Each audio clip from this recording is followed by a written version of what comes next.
Hey everybody, David Moore here, giving out some tips for trustees. Today I wanted to talk about something that is endlessly important to trustees, and that is the importance of presidential leadership.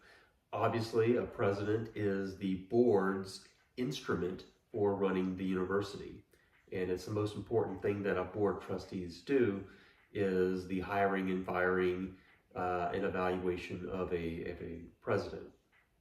So it's a critical a task, and I wanted to make sure that I mentioned three things that are particularly important to presidents, just to give sort of an overview of what we're looking at. The president's skills. The president is the single most important factor in the success of a university, and they have to have all kinds of skills: integrity. They need to be able to build coalitions. They need to be good listeners, communicate well, provide a vision, build trust, act decisively. There's all these essentially soft skills. Not many are particularly technical skills. Really, what we're looking for is someone that can implement a vision. And part of implementing that is the skill of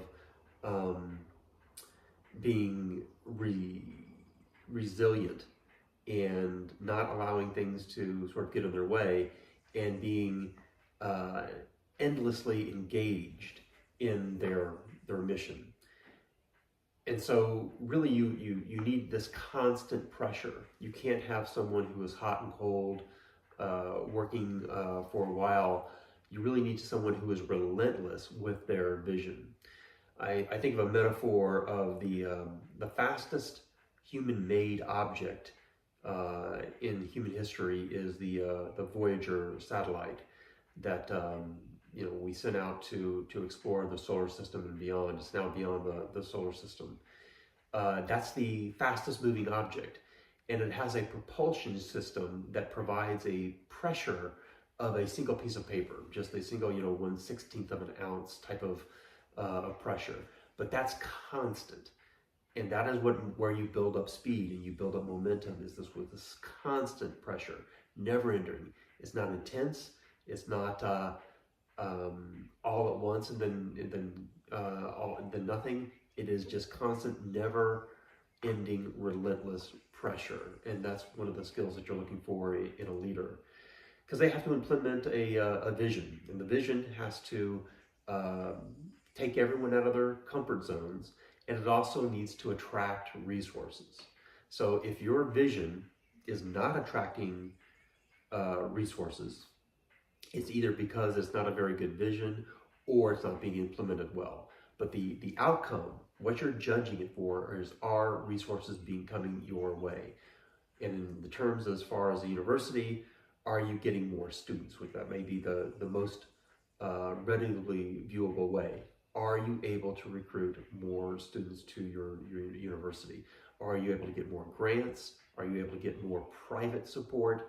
Are you able to get more public support? However it comes in, what we're looking for is a vision and a vision deliverer, the president, that can get those resources. So it's a very easy judgment about whether someone is successful or not. We know the challenges. We know how hard this task is.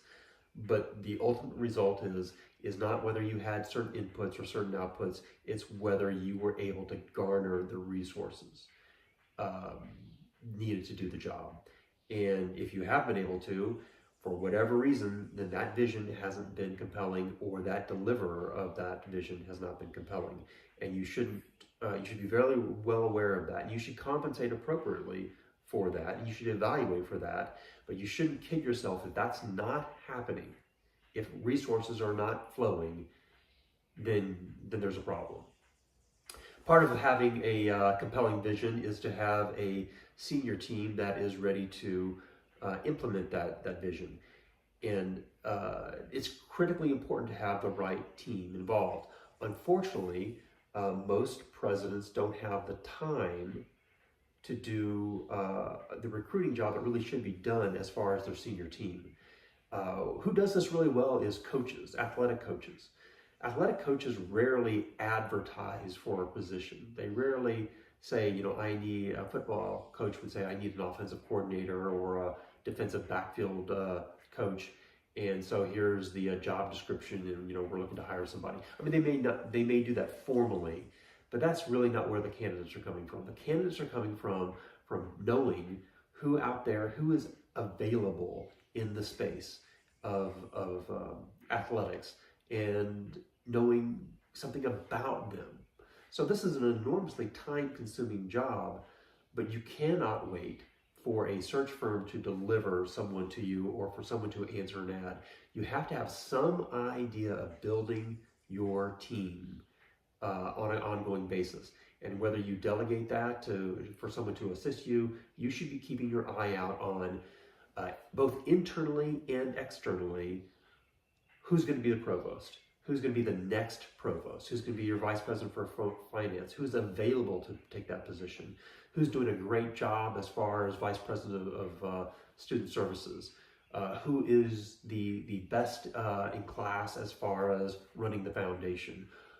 All these jobs, you should be able to have some idea of who is available, what they're doing. Do they know you? Making those contacts, making those networks, and working to build them. Because it is worth the investment to get someone who's outstanding in all of the positions, the senior executive positions, for a president to really do what they need to do with the university. And so you should have a vision. A president should have a vision. Trustees should make sure that their president has a vision. They should be asking, who do you know?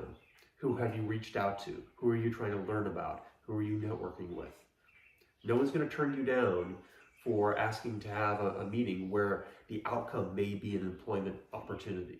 And so a president who doesn't spend a significant amount of time thinking about and recruiting their staffs and making sure that they have got the absolute best people that they can get, people that work with them, those presidents are going to be successful. And if they're not doing that work, if they're only relying on a search process, then they are not going to be successful.